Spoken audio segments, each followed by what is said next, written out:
This video is for those of you who want to return to running after an Achilles tendinopathy, or perhaps for those of you who have returned to running but have found your Achilles pain has come back again and are looking for ways to deal with it. My name's Steph, I'm one of the physios at online clinic treatmyachilles.com, where you can access an online assessment and individualised rehab programme for your Achilles injury if you want one.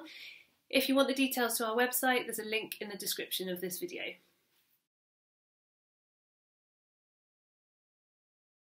First point, are you pain-free in the morning and going down the stairs? Because if you're waking up in the morning and you're getting out of bed and you feel great, but the first few steps are ow, ow, ow, ow, or you're walking down the stairs and you're a bit ginger, then it is not ready to run yet.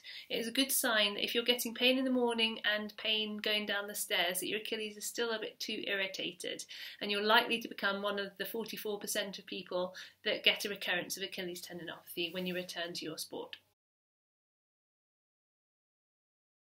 When you run, every step you take involves controlling a single leg land and pushing off again using the elastic recoil of the musculotendinous unit of your calf and Achilles. If you still feel some soreness when you hop, it's not likely that it will be able to tolerate a return to running unless you strengthen it further. Think how many steps you take when you run and how many hops that's equivalent to.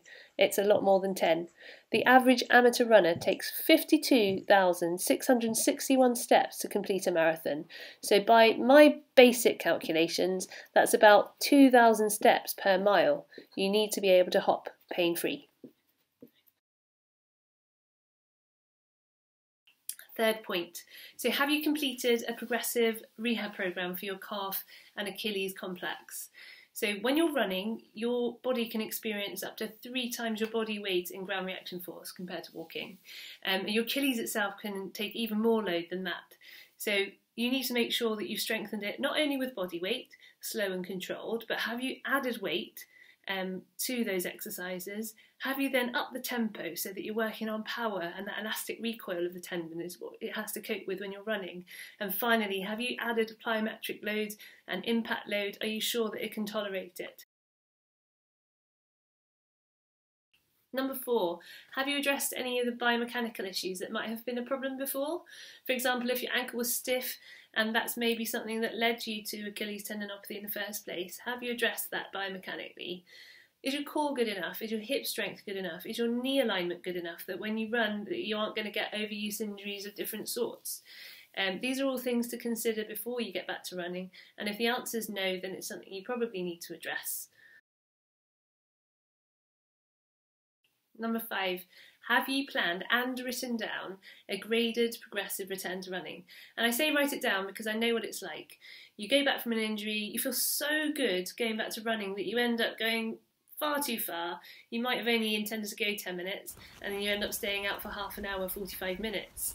And while you might get away with it, the good chance is that you've probably spiked your activity a bit too quickly, and then that means that you're more at risk of having an injury again. So there we go.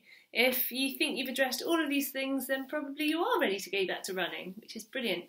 If for any chance you do get a little flare-up, which is common, just take it back a peg, rest up for a few days, let the symptoms go away, don't push through the pain or you'll end up back where you started. Let it rest, start again once it's settled, and pick up on maybe the session that didn't make it sore and build it up from there. Good luck.